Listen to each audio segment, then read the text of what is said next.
이 시간 하나님 말씀 출애굽기 1장 15절에서 22절 말씀입니다.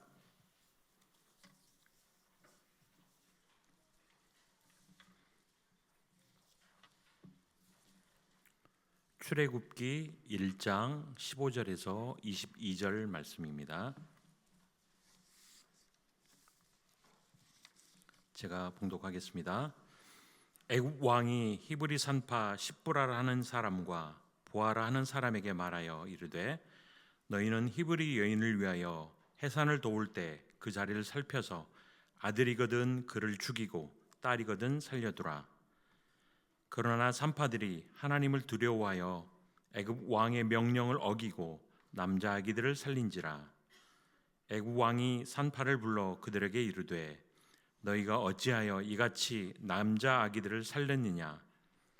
산파가 바로에게 대답하되 히브리 여인은 애굽 여인과 같지 아니하고 건장하여 산파가 그들에게 이르기 전에 해산하였더이다 하매 하나님이 그 산파들에게 은혜를 베푸시니 그 백성은 번성하고 매우 강해지니라. 그 산파들은 하나님을 경외하였으므로 하나님이 그들의 집안을 흥왕하게 하신지라. 그러므로 바로가 그의 모든 백성에게 명령하여 이르되 아들이 태어나거든 너희는 그를 나일강에 던지고 딸이거든 살려두라 하였더라. 아멘. 이 시간에 담임 목사님께서 다음 세대를 지킨 산파라는 제목으로 말씀 전해주시겠습니다. 오늘 우리 또 귀하게 어린 우리 후대들을 위해서 사역하는 교사들이 헌신하겠다고 결단하는 헌신 예배를 함께 드리게 됩니다. 제가 가정의 달 되면은 이 인사말을 해야지 이렇게 아껴놨던 거를 오늘 먼저 조금 이렇게 같이 인사말을 하려고 합니다.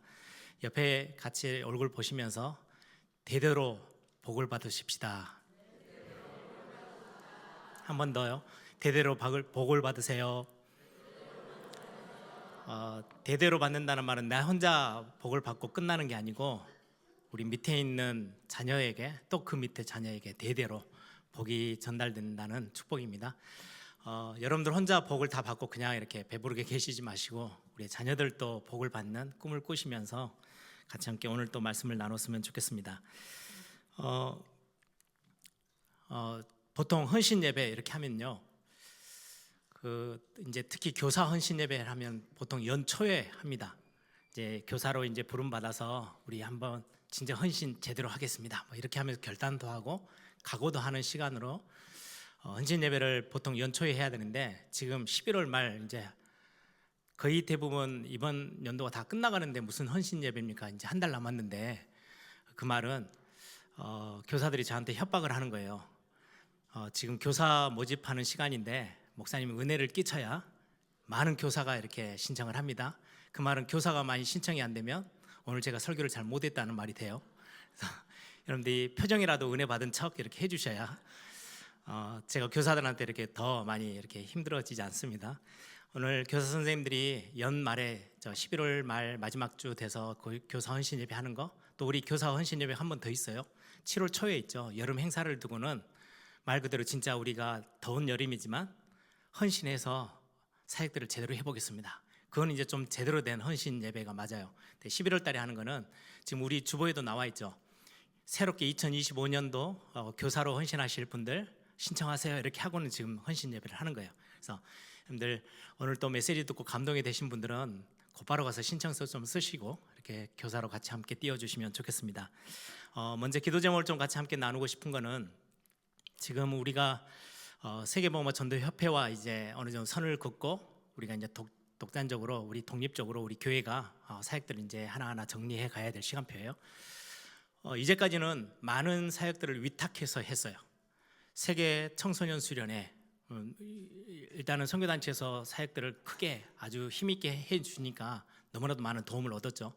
또 세계대학 수련회, 또 세계 어린이 수련회, 이런저런 많은 사역들이 또 함께 모이면 힘이 있거든요. 그렇게 해서 아이들을 거기에 보내서 훈련도 하고 또 많은 은혜를 받았어요. 그게 사실이에요. 근데 저는 예전부터 우리 교육자들하고도 많은 이야기를 했던 것 중에 하나가 제게 하나님이 경험케 하신 게 있어요. 그래서 저는 좀 다른 목사님들하고 좀 다르게 우리 교사들 또 교육자들에게 같이 나누고 싶은 기도 제목이 참 많아서 그런 이야기들을 오래전부터 했던 것 같아요. 제가 대학 1학년 때 뭘 하기 시작했냐니까 복음 같이 사랑하는 친구들과 선후배들을 같이 함께 모여서 청소년 연합 수련회를, 그때 당시는 그런 연합 수련회가 없었어요. 힘들면 수련회를 할 수 없는 교회들은 그냥 안 하고, 해낼 수 있는 교회들은 그냥 수련회를 하고, 이렇게 그냥 교회적으로만 있던 거를 연합 수련회라는 이름으로 수련회를 저희들이 한 팀이 되어져서 이제 만든 거예요. 그리고 광고를 하기 시작했어요. 그 이유는 이제 같이 신학 공부를 하던 친구들이다 보니까 교회 상황들을 듣잖아요. 조금 반촌을 넘어서서 시골에 있는 교회들은 학생들이 거의 없어요. 다 도시로 다 올라와 있지. 그러다 보니까 어린이뿐만 아니라 특히 청소년들은 거의 숫자가 없어요. 교회 남아있는 숫자가 많아봤자 5명 미만이에요. 그리고 도시만 안 해도 이제 좀 미자립에서 조금 이렇게 어떻게 보면 자립했든지 아직 미자립 교회로 남아있는 교회들은 학생들이 현저히 숫자가 없어요. 그런 교회에 있는 아이들이 눈에 이제 들어오기 시작한 거예요. 저희 신학교생 때. 그래서 이 아이들을 예를 들면 100명, 200명만 돼도 영적인 분위기를 만들기가 훨씬 쉬워지니까 이 아이들을 우리 신학생들끼리 스스로 이렇게 잘 소문내면, 수소문하면 모아지겠다. 그래서 우리가 섬기자. 청소년들이 진짜 청소년기에 한번 하나님의 은혜를 맛볼 수 있도록 돕자. 그렇게 해서 저희들이 단체를 만들고, 단체를 만들기보다는 하다 보니까 단체가 되어졌어요. 그래서 했는데 처음에 이제 소문 듣고 온 학생들이 한 200명, 250명. 나중에는 그게 한 1,500명 되어졌어요. 거기에서 제가 스텝으로도 뛰고 막 스피커 들고 뛰고 또 찬양팀 사역도 하고 그 때문에 기도회도 하고 하면서 많은 영적인 훈련들을 스스로 정말 많이 하나님이 은혜를 주셨죠. 근데 하다 보니까 단점이 하나 있어요. 연합수련회로 하면 지금 우리 협회가 이제까지 세계 청소년 수련회, 어린이 수련회, 대학 수련회, 청년 수련회 했듯이 하면 딱 하나 단점이 뭐냐니까요. 개 교회는 뒷짐지게 돼요. 앞에서 수련회를 해주는 팀들은 죽으라고 고민 막 정말 노력해서 그것들을 스태프들을 모아가지고 해요. 네, 나머지 그게 참석시키는 교회들은요, 교사들도 뭐 내일이 아니에요. 그래서 저희 때 보니까 연합수련회를 하는 거 보니까 예전에 저희 고신대학교 학교 이제 교실에다가 은박지를 깔고 거기 숙소를 만들어서 하고 강당에서 이제 집회를 하는데 교문 앞에 딱 와가지고요, 교회 봉고차가 딱 와서 세워서 학생들 다 내려요. 그럼 교사들하고 전도사님이 거기서 이제 빠빠해요. 3박 4일 잘 견뎌라. 그러면 전도사님들은 어디가 있는지 몰라요. 일주일 동안. 학생들은 이제 안에다 저희들이 가다 놓고 이제 스태프들이 막 모든 공동체 생활을 하는 거죠. 그리고 나서 이제 수련회가 끝나면 다시 교문 앞에 차가 딱 대기해 있다가 다 싣고 가요. 365일 1년 중에 우리는 3박 4일을 책임져 주는 것 뿐이지 나머지 360일은 교회에서 다 아이들을 양육해야 돼요, 영적으로. 근데 그 교사들과 전도사님들은 이 영적인 분위기를 한 번도 들어와 있지 않고 본인들이 해야 될 일을 누군가가 해주니까 쉬는 날인 거예요. 이렇게 하면 안 되겠다. 이 아이들을 진짜 제대로 세우려면은 우리의 3박 4일 하는 그 5일 동안의 한 일주일 동안의 시간이 아니고 360일 동안 교회의 교사들과 전도사님들, 교육자들을 깨워야 되겠다. 그래서 저희들이 청소년 수련회를 하면서 또 하나의 수련회를 안에 만들었어요. 한 이틀 정도 낮에 이제 학생들이 개별적으로 뭐 특강이나 이렇게 움직일 때 교사 수련회를 했어요. 그리고 교사들하고 진짜 놓고 같이 기도하기 시작했어요. 결국은 1년 내내 당신들이 책임져야 될 아이들이다. 우리는 잠깐의 심부름일 뿐이고 진짜 교회가 깨어서 이 청소년들에서 눈을 떠야 된다. 막 이런 같이 메시지 나누고 기도하면서 교회를 막 깨우는 사역들을 했었어요. 그나마 그거라도 해주니까 개교회를 갔을 때 교사 선생님들이 뜨거워진 그것들을 가지고 아이들을 조금이라도 더 관심을 갖게 했죠. 우리 이제 협회 안에서 청소년 수련회, 뭐 대학 수련회 막 이거 진행될 때 제가 제일 마음이 쓰이는 거는 저는 경험해 왔으니까 개교회가 이것들을 그냥 이렇게 맡기고 끝내면 안 되는데 개교회가 진짜 많은 은혜를 받아야 되는데 그래서 제가 대학 담당하고 있을 때는 중간에 사역자들 수련회를 또 했어요. 제가 왜 예전에 했던 그 기억이 있으니까 교회에서 사역하는 대학 사역하는 사역자들을 다 부르고 주로 이제 부르면 목사님들은 몇 분 오세요. 진짜 중심 있는 목사님들. 나머지는 안 오세요. 사역자들이 와요. 그냥 오면 하루 종일 같이 메시지 나누고 같이 기도하고 뭔가에 뭐 소통을 하려고 애를 썼던 그런 기억들이 한동안 있었어요. 이제는 이제 누군가가 해주는 게 아니고 우리 교회가 다 해내야 돼요. 어린이도 그렇고 청소년도 그렇고 대학도 그렇고 청년도 그렇고. 그래서 여러분들이 진짜 이제 교회가 이제는 힘있게 우리의 아이들을 두고 진짜 사역들을 제대로 잘 감당할 수 있는, 또 올 겨울 또 이제 2025년이 되도록 여러분들 기도를 많이 부탁을 드립니다. 오늘 본문을 출애굽기를 읽었습니다. 이제 모세라는 인물이 오늘 본문 이후로 등장을 하는데요. 여러분들 모세를 빼고서는 이스라엘 역사를 이야기할 수가 없고요. 모세가 없으면 이제 이스라엘, 그때는 이제 구약교회라고 했을 때는 민족의 어떤 중심이에요. 이스라엘 민족, 유다, 그 이스라엘 땅에서, 가나안 땅에서 이루어진 그 하나님의 백성들, 이제 그걸 구약교회라고 해요. 이 구약교회라는 그림 속에서 이 구약교회가 태어나고 탄생되어져서 가는 부분에 하나님이 하시지만 그 가장 앞서서 그 일을 감당했던 사람이 모세예요. 모세가 없으면 구약교회도 없는 거예요. 모세가 없으면 이스라엘도 없어요, 사실. 그 정도로 중요한 인물이 모세라는 인물입니다. 모세가 어떠했는지를 성경은 잠깐 기록해요. 여러분들 성경이 가지고 계시면 신명기 34장을 한번 찾아보시면요, 조금 뒤쪽에 있죠. 신명기 34장 7절에 보시면 모세에 대해서 기록하고 있어요. 우리 찾으셨으면 한번 같이 한번 읽어볼까요? 신명기 34장 7절. 예, 찾으셨으면 같이 읽습니다. 모세가 죽을 때 나이 120세였으나 그의 눈이 흐리지 아니하였고 기력이 쇠하지 아니하였더라. 모세의 육신적인 건강 상태가 얼마나 하나님이 복을 많이 주셨냐니까요. 120세가 됐대요. 120세 때 이제 모세가 죽어요. 근데 그때까지도 눈이 흐리지 않았대요. 저는 지금도 이렇게 제가 원고를 이렇게 쳐서 왔는데 컴퓨터로 예전에는 제가 한 10 정도 사이즈로 했고요. 점점 커져가지고 지금 14, 15를 해야 겨우 보여요. 보려면 이렇게 봐야 돼요. 나이 되게 젊은데. 근데 모세는 120이 됐는데도 눈이 안 흐려졌대요. 다 보였대요. 엄청 건강한 거죠. 또 거기에 기력이 쇠하지 아니했대요. 하나님이 모세에게 주신 축복이 굉장히 커요. 힘이 아직도 남아 돌아요. 죽을 때까지도 눈이 쇠하지 않고 기력이 쇠하지 않았다라고 기록해요. 근데 그것보다 더 큰 영적인 부분의 모세의 어떤 강점이 뭐냐니까요. 바로 밑에 10절, 신명기 34장 10절 우리 같이 읽어봅니다. 그 후에는 이스라엘에 모세와 같은 선지자가 일어나지 못하였나니 모세는 여호와께서 대면하여 아시던 자요.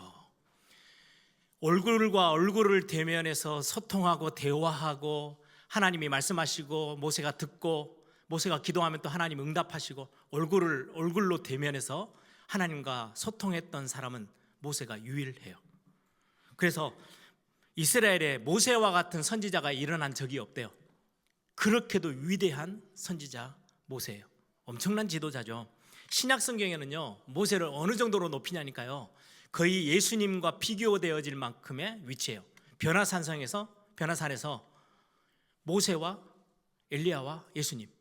히브리서에 가면은요, 우리 앞에 대제사장이 있다. 근데 이 대제사장이 누구와 비슷한, 이제 예를 들려다 보니까 구약의 모세처럼 하나님 앞에 이렇게 쓰임 받았던 사람, 이렇게 하면서 예수 그리스도를 설명해 나갈 때 모세를 들어다가 설명해요. 예수님을 설명해야 되는데 모세가 나와야 될 만큼 이렇게 위대한 인물이에요. 그런데 중요한 거는 모세가 갑자기 뚝딱 혼자 나온 게 아니에요. 이 위대한 인물이 누구의 배경 속에서 나와요? 오늘 본문에 그게 오늘 제목이에요. 산파. 2명의 산파의 이름이 기록되어 있어요. 부모의 이름도 같이 기록돼요.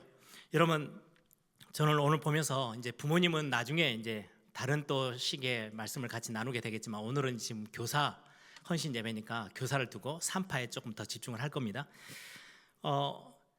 출애굽기 2장의 1절에 보면 레위 가족 중 한 사람이 가서 레위 여자에게 장가들어.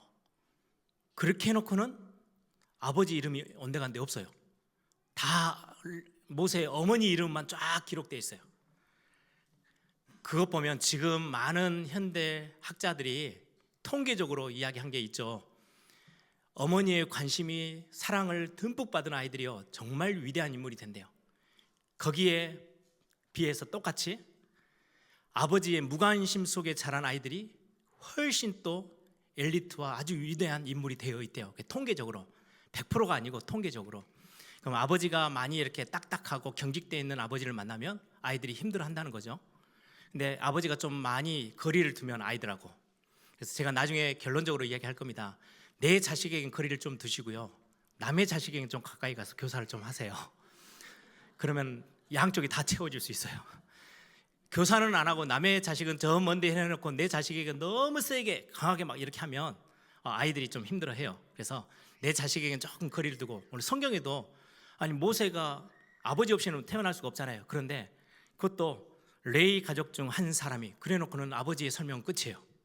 어머니 이름만 계속, 요게벳 이름만 쭉 계속 나와요. 엄마가 이랬다, 엄마가 갈대 상자를 만들어서 나일강에 띄웠다부터 시작해서 엄마가 또 찾아가서 또 유모 역할을 했다. 아빠는 어느 순간에요 성경에서 사라져 있어요. 그래서 위대한 인물이 됐는가 보다 뭐 이런 생각도 하는데요. 아무튼 이렇게 모세가 위대한 인물이 되기까지는 그 뒤에 혼자 되어진 게 아니에요. 오늘 보니까 산파라는 인물이 등장해요. 오늘 15절 보세요. 애굽 왕이 히브리 산파 시브라라 하는 사람과 부하라 하는 사람에게 말하여, 이 두 사람이 나오죠. 이르되 너희는 히브리 여인을 위하여 해산을 도울 때, 산파들이니까 이제 아이를 곧 낳을 것 같아요. 이제 연락을 받으면 막 뛰어가겠죠. 도와야 되는데, 도울 때 그 자리를 살펴서 아들이거든 그를 죽이고 딸이거든 살려둬라. 그 강대국 애굽의 왕 바로가 지금 명령하는 거예요. 히브리 산파들에게, 너희 민족들, 히브리 민족들이 아이를 낳는다 할 때는 뛰어가서 아이를 낳는 걸 돕되 살펴보다가 아들이면 바로 그 자리에서 죽여. 그리고 딸이면 그냥 살려둬. 이건 그냥 아들은 죽이고 딸은 살려라 이 말을 넘어서는 대를 끊어버리겠다는 말이에요. 그때 당시 이스라엘 백성들이요 엄청 애굽이 핍박했어요. 막 벽돌을 짓는데, 예전에는 지푸라기를 좀 줬는데 아니 그래도 힘을 안 빠져요. 너무 강성해요. 그래 이제 힘을 더 빼게 하기 위해서 지푸라기를 다 뺏어버리고 진흙만으로도 벽돌을 지어라. 그래 하는데도 날이 가면 갈수록 히브리 민족들이 점점 숫자가 더 많아지고 강해지는 거예요. 결국은 방법을 택했어요. 저 히브리 민족을 완전히 없애는 방법, 아들을 죽여야 되겠다. 그 말은 대를 끊어버려야 되겠다라고 생각을 한 거예요. 그래서 애굽의 왕 바로가 산파들에게 그렇게 명령한 거죠. 대를 끊어라 라고 명령을 했어요. 그런데 산파들이 정말로 중요한 위대한 선택을 해요. 왕의 명령을 안 들으면 내가 죽어요. 산파들이 죽어야 돼요. 왕의 명령을 들으면 히브리 민족은 대가 끊긴 거예요. 둘 중에 뭘 선택해야 되느냐? 산파들이 뭘 선택해요? 자기의 죽음을 선택해요. 내가 죽더라도 히브리 민족, 우리 민족의 다음 세대는 지켜내야 되겠다. 그게 오늘 제목의 다음 세대를 지켜낸 산파들이에요. 다음 세대는 지켜내줘야 되겠다. 왜? 하나님이 그걸 원하신다면. 그래서 오늘 본문에도 보면 그렇게 나옵니다. 17절, 그러나 산파들이 하나님을 두려워하여 애굽 왕의 명령을 어기고 남자아이들을 살린지라. 남자아이를 살리면 대신에 누가 죽어야 돼요? 자기들이 죽어야 해요. 왕의 명령을 어겼으니까. 자기의 생명을 내놓고까지도 다음 세대를 지키기 위해서 중요한 선택을 했던 사람들이 산파였어요. 내가 죽더라도 다음 세대를 살려야 되겠구나 라고 생각한 거죠. 그런데 산파들이 죽은 게 아니고요, 하나님이 그 결정에, 그 선택에 얼마나 큰 응답을 주신지. 19절, 산파가 바로에게 대답하되 히브리 여인은 애굽 여인과 같지 아니하고 건장하여 산파가 그들에게 이르기 전에 해산하였더라 하며, 하나님이 그 산파들에게 은혜를 베푸시니 그 백성은 번성하고 매우 강해지니라. 바로 왕이 물어봐요. 아니 왜 아들 낳을 때 죽이지 않고 왜 살려뒀냐? 그랬더니 산파들이 지금 진짜인지 가짜인지는 몰라요. 지어낸 이야기인지 실제로 그랬는지 뭐 그때를 우리가 모르니까요. 우리가 아이를 낳는다고 소문을 듣고 소식을 듣고 뛰어가면 히브리 여인들은 너무 건장하고 건강해서 이미 아이를 다 낳고 딱 안고 있는데 우리가 그 아이를 뺏어서 어떻게 죽입니까? 아이를 낳을 때 우리가 어떻게 하면 해가겠는데 너무 건장해서 예굽 여자들하고는 달라요. 그러니까 할 말이 없잖아요. 그들이 그렇게 선택했던 이유, 하나님을 두려워해서. 자기의 죽음을 에스더가 왕비가 죽으면 죽으리다 이렇게 각오하고 구약교회를 지키기 위해서 선택했던 것처럼 이 히브리 산파들도 구약교회에 시작되어지는 이 모세와 이 구약교회 민족, 하나님의 민족인 히브리 민족들을 지키기 위해서 하나님을 두려워하는 마음으로 그 중요한 선택을 한 거예요. 다음 세대를 살리기 위한 최선의 노력을 이 산파들이 한 거죠. 그래서 하나님이 그들에게 주시는 은혜예요. 그 백성을 번성시키고 강하게 만들 뿐만 아니라 21절 보세요. 그 산파들은 하나님을 경외하였으므로 하나님이 그들의 집안을 흥왕하게 하신지라. 다음 세대를 위해서 헌신하고 최고의 노력을 가했던 그 산파들을 산파의 개인만 하나님이 축복하신 게 아니고요, 그들의 집안을 흥왕하게 하셨다라고 말씀하고 있어요. 그 위대한 헌신, 결단, 선택, 이 뒤에는요 엄청난 축복의 부흥, 교회의 부흥, 가정의 응답, 또 하나님의 역사, 이것들이 그 안에 다 담겨서 따라왔어요. 그러니까 결국은 바로왕이 명령을 바꿔요. 22절 보세요. 그러므로 바로가 그의 모든 백성에게 명령하여 이르되 아들이 태어나거든 너희는 그를 나일강에 던지고 딸이거든 살려두라 하였더라. 아니 목사님 처음에 명령했던 거하고 똑같은데요? 아니요, 딱 한 구절이 달라요. 이것 때문에 모세가 살았어요. 보세요. 22절. 아들이 태어나거든 너희는 그를 어디에 던지라고요? 나일강에 던지고 딸이거든 살려둬라. 이 명령 때문에 모세의 어머니가 울음소리가 커지기까지 한 3개월 정도를 집에 감추고 살렸다가 숨겨놨다가 이제 아이가 커져버리니까 갈대상자를 만들고 거기에 아이를 집어넣어서 나일강에 띄운 거예요. 왜요? 왕의 명령이 그래요. 나일강에 던져서 죽이래요. 그럼 나일강에 띄웠더니 공주가 목욕하러 왔다가 모세를 발견하고 모세를 왕궁으로 들이고 왕궁에서 자랐다가 결국은 이제는 한 시대의 지도자로 크게 된 거예요. 이 산파들의 하나의 그 선택이 나중에서는 모세 같은 인물을 살릴 수도 있고, 그리고는 모세가 왕궁에서 자랄 수 있는 완전히 새로운 시작을 만들어내는 장본인들이 산파였어요. 이 산파의 역할은 너무 크죠. 이 산파가 없었다면, 부모도 부모지만 산파가 없었다면 이스라엘의 역사도 없고요, 구약교회도 없었을, 그 정도로 중요한 역할이 산파의 역할이에요. 그럼 오늘 전체 나누고 싶은 성경의 내용들은 이야기를 나눴고요, 우리가 이제 같이 메시지로 붙잡아야 될 부분입니다. 이 안에는 사단의 전략이 담겨져 있어요. 언약의 대를, 영적 언약의 대를 끊어버리고자 하는 사단의 전략. 출애굽기의 가장 큰 메시지는 그거죠. 남자아이를 다 죽여라. 나중 가서는 번색을 드러내요. 우리 밖에 나가서 희생제물 드려야 되겠다라고 했더니 바로 왕이 하는 말이에요. 그러면 장정들은 다 데리고 나가. 자녀들은 남겨놔. 애굽 땅에 그냥 둬. 우리가 노예로 삼고 있을 거야. 장정은 다 데리고 나가. 그냥 지금 한국과 전 세계 교회가요, 너무나도 완벽하게 이 말 그대로가 지금 진행되고 있어요. 여러분, 우리가 교회 이렇게 보면 제일 많이 부러워하는 교회가 어디예요? 최대형 교회.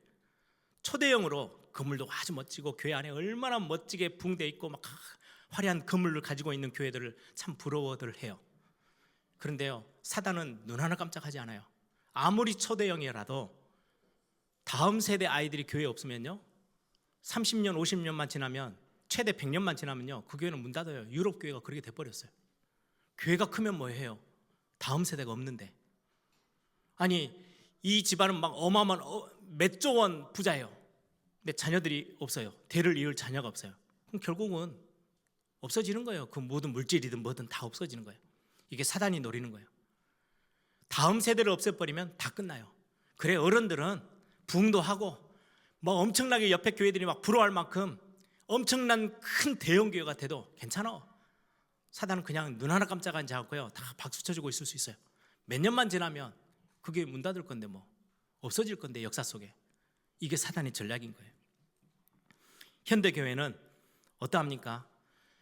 사단이 우리는 막 기도 엄청 하잖아요. 막 금식하면서 교회가 막 안에 갈등이 생겨가지고 막 싸우고 막 성도들끼리 막 중직자들끼리 막 대를 막 서로 막 부딪혀가지고 막 의견 충돌로 막 싸우고 일어나고 막 방석 던지고 막 경찰 들어오고, 그럼 우리는 그게 엄청난 사단의 역사라고 생각해요. 그러고 나면 어떻게 되는 줄 아세요? 사단은 별로 안 바래요. 교회가 두 개가 돼요. 교회가 싸우면 교회가 무너지는 게 아니고요. 한국 사람들 참 특징이에요.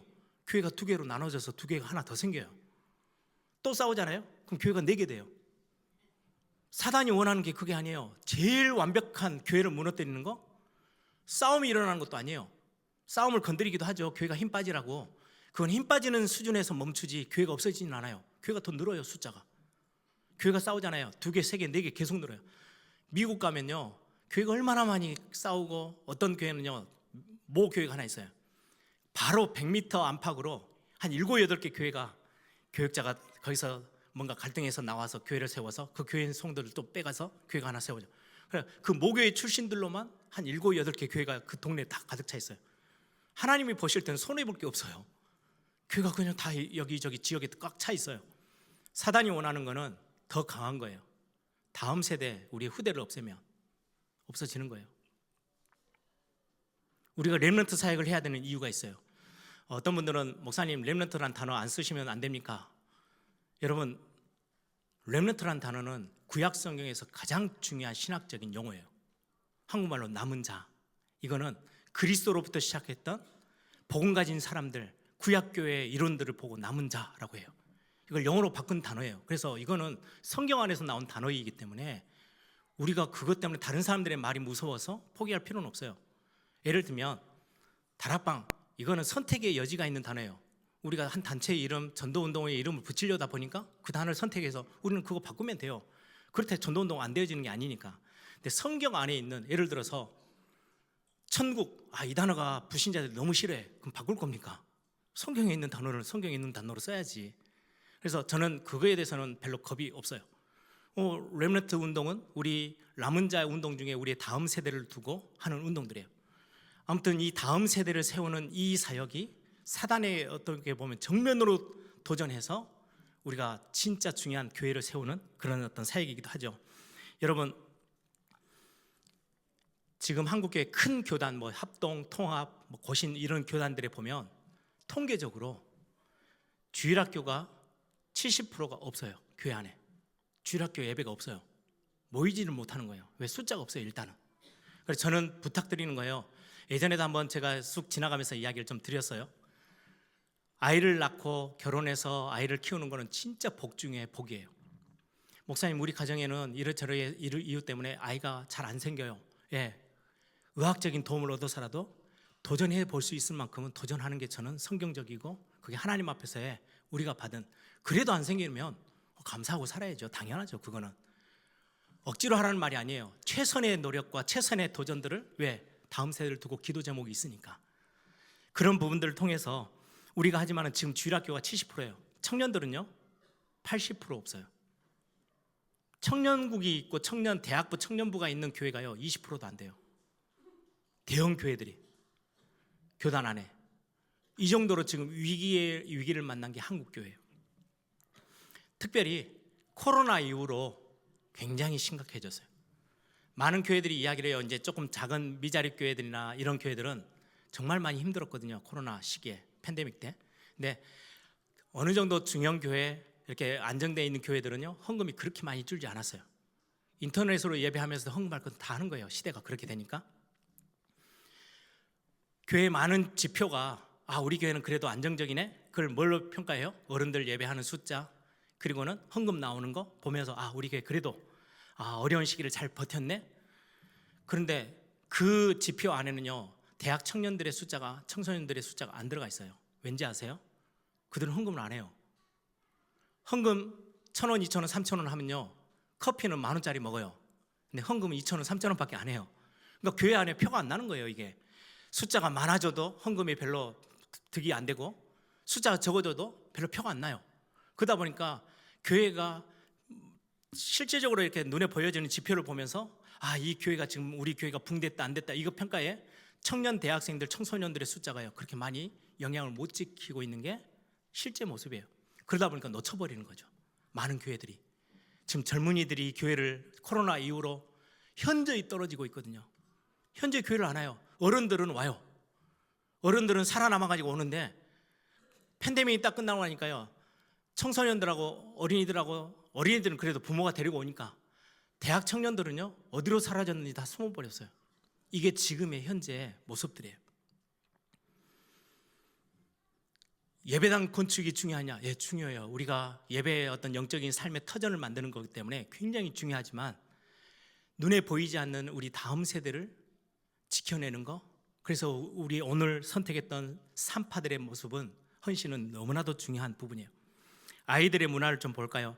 어른들이 안 나오면요, 우리 권역에 저도 바로바로 우리 장로님들이 이렇게 코멘트를 또 해주면 또 바로바로 우리 목사님들하고 막 소통합니다. 매주 모여서 소통합니다.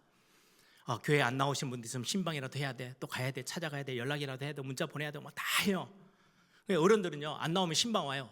그리고 막 기도한다고 하고 얼마나 챙기는지 몰라요. 아이들은 많은 부분 그냥 미스가 나요. 거기에 많은 뭔가의 에너지를 막 쏟기가 그렇게 관심이 잘 안 가기 때문에 아이들은 겨우 교회 와서 붙어 있는 시간이 168시간, 그게 한 주간의 시간이에요. 그 중에 한두 시간이에요. 어른들은 이러저든 새벽 예배도 있고 새벽 기도회도 있고 금요 기도회도 있고 수요 예배도 있고 뭐 또 나름대로 지교회 모임도 있고 뭐 이래저래 말씀 운동하는 것들이 너무 평일 날도 주중에도 많잖아요.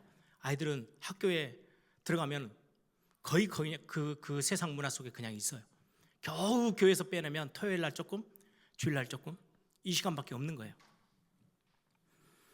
그래서 교회 안에 3D 직분이 있대요. 그 중에 하나가 교사예요. 제일 어려운 거예요.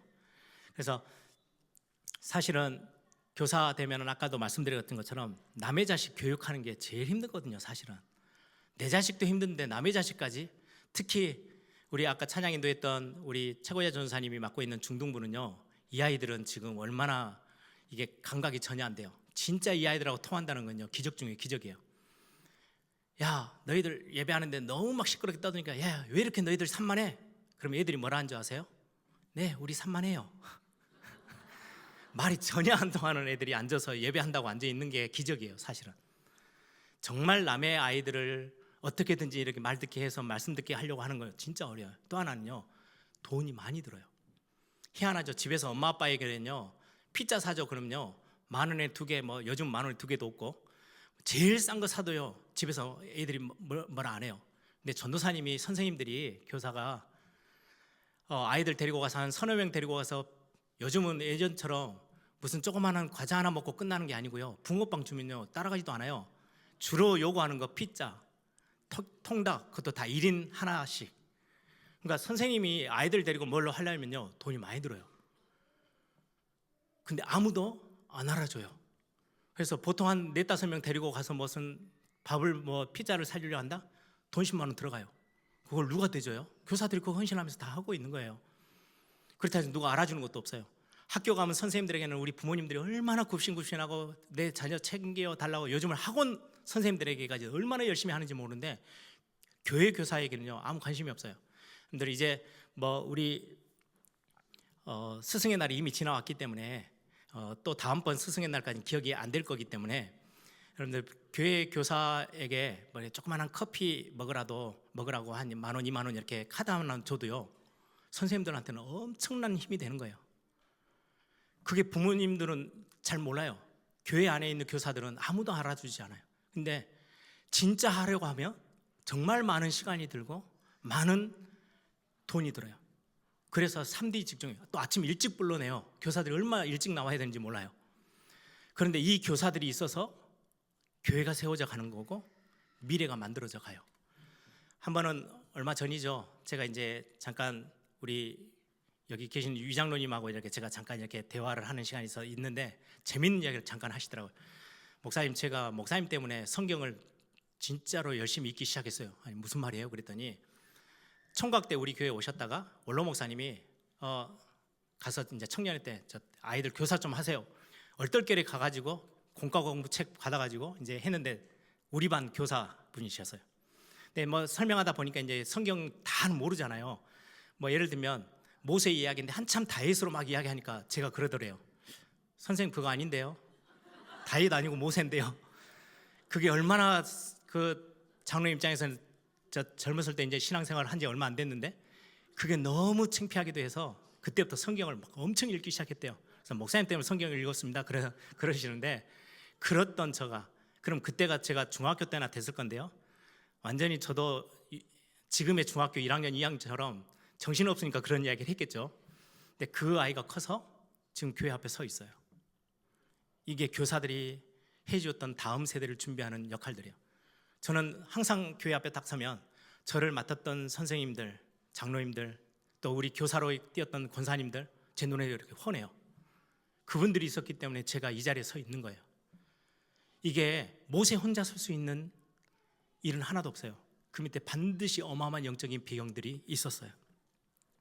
그래서 여러분, 다음 세대를 위한 영원한 작품, 교사들이 만들 수 있는 최고의 작품이에요. 부모도 해야 되고요.